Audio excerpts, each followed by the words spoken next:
let me know if you want to have a couple of tugs, and then we'll stop talking, and then because I can cut that I'll get in front of you. out. You used to. Hello, everyone, and welcome back to another episode of Unfiltered. Now, this week we're joined by a very good friend of mine and obviously friend of the show, who this August is taking on the challenge of walking from the O2 to Buckingham Palace. It's Mr. Matt Power. Hi, Matt. Welcome back. How's it going, Lee? You all right, mate? You're not too bad, mate. Before we get into what you're about to do, for people who don't know you, I'm going to do a couple of get-to-know-you questions, if that's okay. Yeah, cool.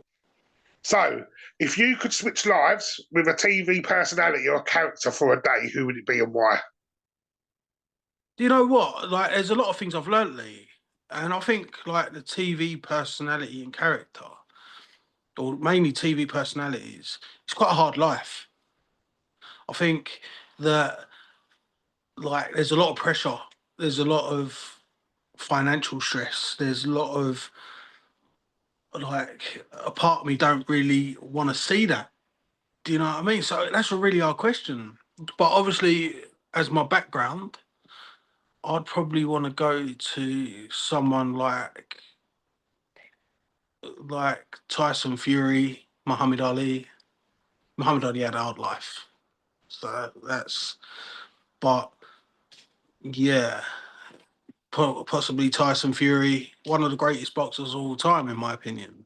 The second question is, if you could only eat one food for the rest of your life, what food would it be? Well, probably have to be a Chinese, mate. If I'm honest. Yeah, we've had a couple of good Chineses together, haven't we? So, Yeah, I do love a good Chinese. and your next one is, if you could speak to one species of animal, what species of animal would you like to speak to? Oh, I'd like to talk to a horse. You're the second person to say that. Um, for the simple, they're very powerful things, but they're also very calm.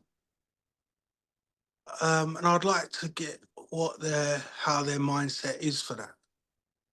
Yeah, no, I totally agree. It's weird, like you said, with so much power, there's so much calmness. So, Mm. But there's a few animals like that, isn't there? There's like the elephant. yeah, Exactly. They're powerful beyond measure, but they're also so calm. Quite tough questions there, Lee. and I've gone up in the world, didn't I? And the last one for this segment. So obviously this podcast is on YouTube. So what's the most craziest thing you've seen online lately?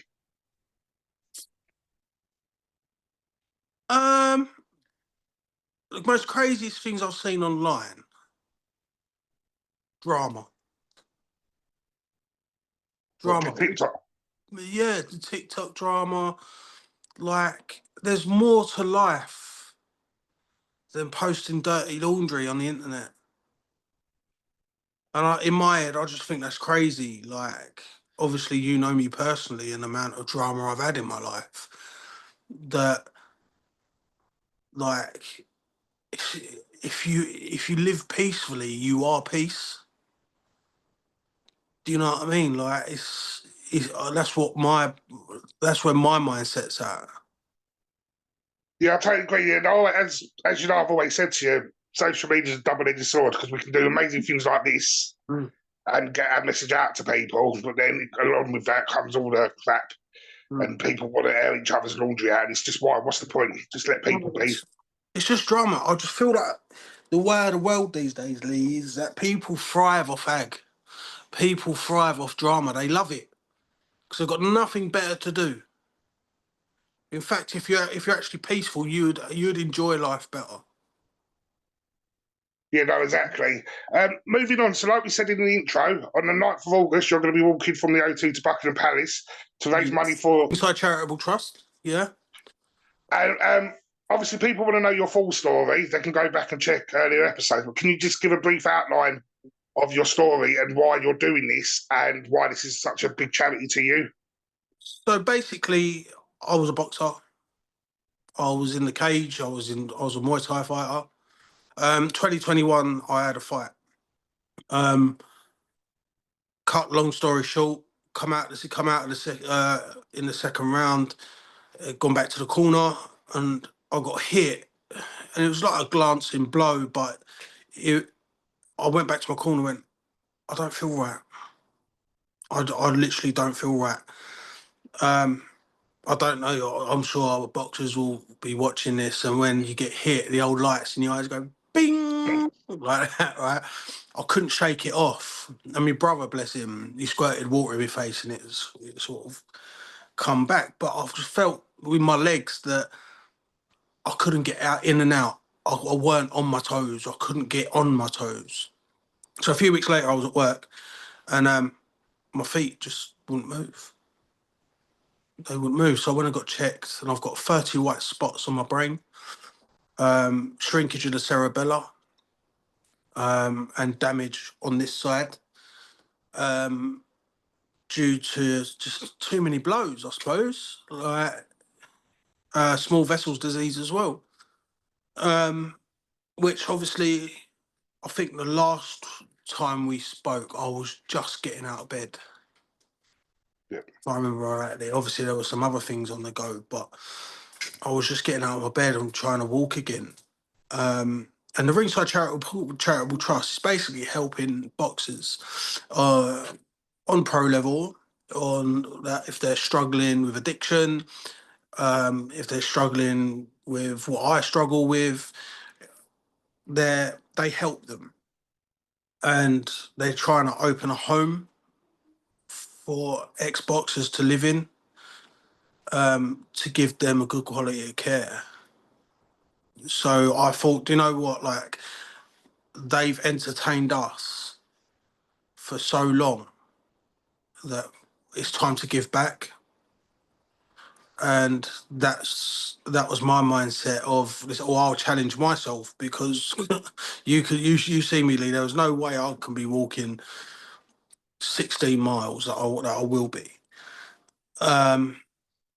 So Sorry to interrupt you, Matt. Just for people who don't know, because obviously I know you, mhm, and I live with someone with a chronic illness, so I know the day-to-day struggles as well. mm, But what is your day-to-day struggles? Because talking to you now, mm. people would just assume you're fine. So what is your actual day-to-day um, struggles, and why is this such an immense challenge for you because right, of the right, yeah. struggles? So obviously my legs. I'm on a very strong painkiller just to get through the day. Um, it's my legs. It's my legs. It's my memory. If I'm tired, like my words become slurry. Um, like today, I'm having a really bad day. I'm not gonna lie. Like the pain I'm in a lot of pain today. Um, but so that's what the challenge is going to be. He's going through that pain in them 16 miles and give back to these guys that have entertained us and showed us the path that we wanted to take. And with what you're going through and stuff, is there any hatred towards the sport? Because obviously you want to give back to people within the sport, but it's the sport in a way that put you in this position.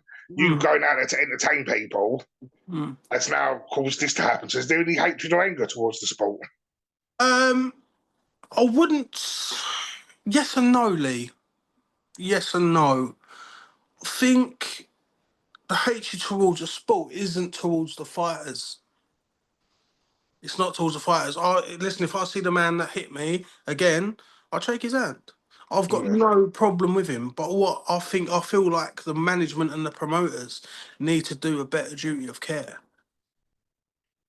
And why do you think there's not a duty of care at the moment when people at professional level? Why is it the charities that have got to pick it up? All money, yeah. It's money. It's money. Boxing is a dangerous and savage game. Yeah, like you, like when we done our boxing podcast, we don't play boxing. You don't play with it. Like it's a lifestyle you got to use, you got to have. If you don't, it's gonna chew you up and spit you out. Like yeah, I did live the lifestyle. I did, but just my time come. Do you know what I mean? But like the promoters, the management, I think need to have a better duty of care. I think like if you have a healthy fighter and making the right decisions, you're gonna have a fighter for longer. If Yeah. if you're just caring about money and bums on seats, like you're in a way you're going to lose money in the longevity because they're going to retire. Now, if you looked after them properly, nurtured them through, took the right steps, you're gonna have a longer fighter, and Yeah, no, I totally agree. they're going to make you more money. And as you've always said to me, at the end of the day, for promoters, that's what it's all about, is the money. Bums on seats. Listen, I'll get it. They got to fork out a lot of money to put on these shows. They've got to make it the best around. They've got to fork out, and they've got to make that money back. I get it. I fully understand it. But the only way you're going to make your money back on them shows is having fighters on the show. So you got to look after them, right? You got to look after your money maker. But do you not think sort of, as you said about promoters that being savage, because boxing, not anyone can box, but a lot of people try and take it up, and a lot of people breaking through. That promoters and managers just see people's conveyor belts. You've done your bit, I'm done with you, on to the next type thing. I think it's how you getting on in them fights is probably more than like if you're losing. Like I'll go, listen, I'm moving on. I don't want to manage you anymore. I don't want to promote you anymore. But if you're winning, then you're making money. And so I think it's more the performance side. You know, 100%.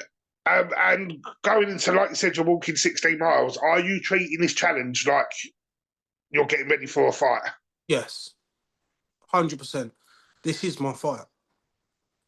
So, what's the regime at the moment? I'm going to school every morning. That can be a battle in itself. Like with the pain levels, I'll come home. I'll have some food. I'll go out for another walk. So I'm sort of at the minute. I'm sort of doing the 16 in about 3 days. But obviously, it's training. I've still got a lot of time left, so I'm sort of building. I'm sort of building it, so I'm not the day off. Do you know what I mean? Until that Yeah. time, until that day comes, and then like I'll be able to do 16 in a day, hopefully, God willing. Listen, if there's any fighters watching this, you know where the mindset's at. You don't give up. You're not giving up. And with what you're going through, how do you get through those bad days? Like you said, you're having a bit of a bad day today. Mm. What mindset do you put yourself in, or how do you talk yourself through? I've got to get myself out there. I've got to get myself training. I think a part of it is the boxing mindset. I think that's what it's taught me is don't quit, don't give up. I think I'm not gonna lie. If I quit and give up, I don't think I'd be here today. I think that I'd be in a body bag. That's my personal belief. I think you like my partner, she does push me. She kicks me up the arse when I need it. Um, she's really supportive, really good, but she also tells me to rest when I need to. Um, so she's really good, but it's like the fighter's lifestyle, and you got to get a balance. I don't know what it's going to be like till I wake up in the morning and put my feet out of bed. That's when I know. Um, so we just take it day by day. Just have what we do as well. We have a good time. We have a laugh, and we do have serious moments. Yeah, and we make memories. We have good times because obviously with the small vessels disease, we ain't gonna remember for one day. So we make times now, right? Exactly, 100%. And obviously, you've done a lot of training in your life for your fights and stuff like that. But is there anything you've learned about yourself doing this type of challenge? Um, I've got to listen to my body. Yeah, I've been saying that to you for years. I've got to listen to my body. Like this morning, I woke up and put my feet to the floor, and I'm like, oh my god, this hurts. But we needed things from the shop, so I was like, I'll go shop. Like the missus went, no, you're not. I am. Like, but I know, and I've done it. But for the rest of the day, I'll probably just relax. Do you know what I mean? Like it's so I've got to listen. I've got to listen to my body and do what my body's telling me to do. And if people want to support the cause of that, where Mm. can they find the link? On my Facebook, what's my name? Um, yeah, the link's on there. I do post quite a bit. I haven't lately. I'm not gonna lie. I've had other things going on. Um, but yeah, the link's on my Facebook page. It don't matter how much you donate. I'm grateful with whatever. I'm really grateful for that. But also, if you want to come on a walk with me, you're welcome to do that too. I'm happy with the support. My missus is coming. Um, I'm not sure if the little man's coming. Is he coming? Yeah. Yeah, little man's coming. He's met some stars this week, mate. Let me tell you. Um, Oh, come for a walk. It'll be fun. It'll be a laugh, especially with me and the missus. We'll probably be pricking about somewhere along the line. And every step I take is for one fighter that's either lost his life or struggling. no, I think it's a brilliant thing you're doing, and I also think the charities are brilliant.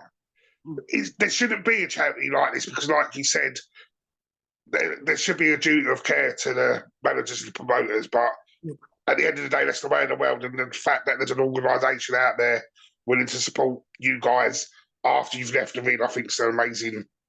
And do you know what? Paul, he's he's wicked. He's so good. He's been really helpful. He's one that's helped me organise this. Um, fair play. Looking forward to meeting him. Spoke to a few other pros as well and see if they want to come for a walk. I know one's checking their diary. I'm not saying who. I'll just turn up on a day. You might see it. And yeah, we're just gonna have a good day. Every step we take, it's for a fighter. Yeah, and earlier on as well, in our getting to know you part, you mentioned about drama online and stuff. You had a little bit of drama with a TV broadcaster, which I was a bit shocked about when you run me to say. So, do you want to explain to people what happened and what's going on there? Yeah, so we was in bed, and my dad, he lives in Spain, and he's rung me. It was like 11 o'clock at night. So I've gone, yeah, Dad, what's up? And he's cracking up. He is laughing his head off. All right, so he's gone, you're on TV. I went, I've had no news that I'm on TV. Like, obviously I've been in the past, but I've had no information that I'm on. So he went, you're on BBC One. I was like, right. I went, what is it then? He went, it's the documentary about the Kinahans. I went, what? I went, I've never met him in my life. Like, I've worked with or not with MTK, a fighter from MTK, but I've never met them in my life. Like, so I shouldn't really be on there. Do you know what I mean? Like, so it's 11 o'clock at night, and I went, oh, yeah, all right, whatever, you idiot, and put the phone down. Right? So the missus next to me is going, you can't make it up, can you? Like, you're laying in bed, and then you end up being connected with the Kinahans. Like, you got. So I've sort of I had a sleepless night, and I was thinking about it, going, "Oh, that's sort of like a piss take, really." Like I've not met the guys. All right, I worked with a fighter from MTK, which again, the fighter's not connected with them guys. He's just in the management business, which they used a lot about him as well. Pardon me, and they so like it was like it didn't insinuate I was actually connected, but that's the way it was leading. Yeah, But if they're going to show the fighter in that management crew, and obviously you're pictured with that fighter, yeah, and it's in that type of documentary, yeah. people are going to make their own conclusions, aren't they? Yeah. So I was sort of like, what do I do here? Like, I'm really not happy with this. And like the missus watched it through, and they blurred some of, not in that picture, but other coaches out. Well, I'm like, well, they didn't ask me. They just plonked my picture on there with the fighter, and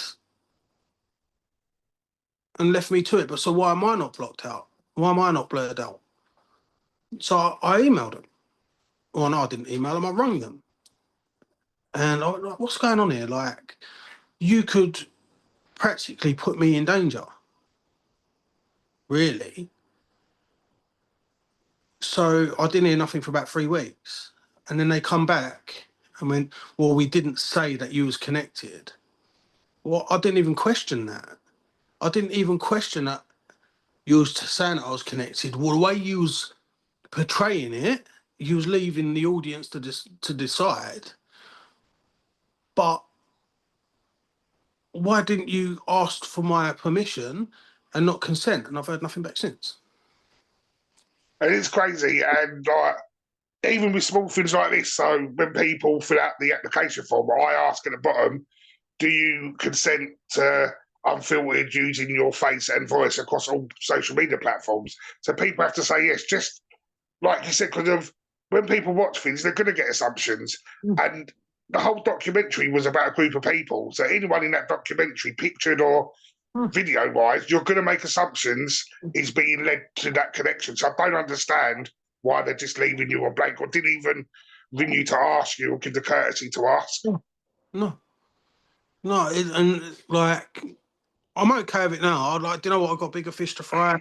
If they want to be dodgy and be manipulative, fine, go on, off, go and do your thing. Like, this is what I was talking about, drama.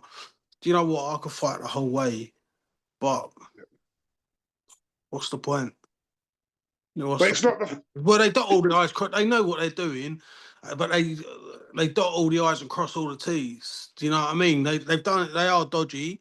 They're dodgy. They're dodgy people, which we all know. We all we all know about the BBC. Like, but they cover themselves with legality of being dodgy, and so you can't take them to court.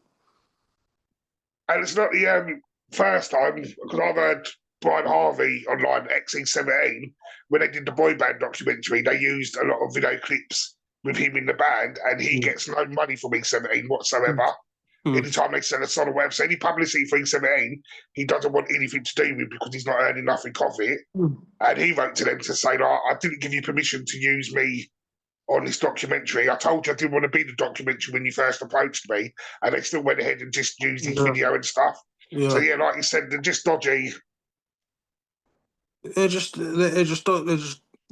But they're clever at it. Do you know what I mean? Like, they're clever at it. You just got to let them get on with it, I think. Like, whatever. But like you said, it was shocking. You must have been shocked when you got the call from your dad. I was shocked when you rang me to think, what the hell? Because as I've just keep saying, people are going to make the assumption because the documentary is so. Yeah, but like it was too late anyway. It was aired.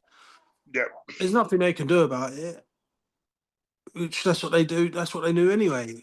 Like, we've aired it. There's nothing we can do about it. No, exactly. Well, Matt, it's been great catching up with you. But before we leave you, I've got a couple of would you rather questions, if that's all right. Go on. Okay, so the first one is: would you rather have no sense of smell or no sense of taste? I've had neither before. Oh, that's tough. What would you rather? What would you rather? No sense of smell because people stink. Oh, there you go. No sense of smell because people stink. There you go. Yeah, I agree with that because I use public transport all the time. So if I had no smell, that would be quite handy. Next one is: would you rather be able to speak in rhyme or speak in riddles? Speaking rhyme. Riddles. I Oh, don't women know. always talking riddles. Exactly, and I don't know if speaking to you for like the next 10 years and all you're doing is singing at me, it would probably piss me off. So I think, Well, mate, that's what I've been trying to do for the last 5-6 years, if I'm honest. If yeah, that's all you told me what to do, I would have done it. yeah, exactly. um, and the last one is: would you rather see how the world started or see how the world ends? Neither. You're only looking. Neither. Neither. Because the thing is, like, the world could end tomorrow. Do you know what I mean? So I'd rather see how the world is. Good answer. I'd rather see how the world is, not was, because you're back, you're gone from that. Future ain't here yet. So I'd rather see where the world is. That's a really good answer. Got a bit deep there, Matt. Thanks. Matt, just want to say good luck with the 9th of August. I'm Thank you, going to mate. try and get down there and grab an interview with you, and I'll try and get to the finish line Yeah. and have an interview with you after. But before we I go, might be dying by then. exactly. But just before we go, what's the meaning of life? Happiness.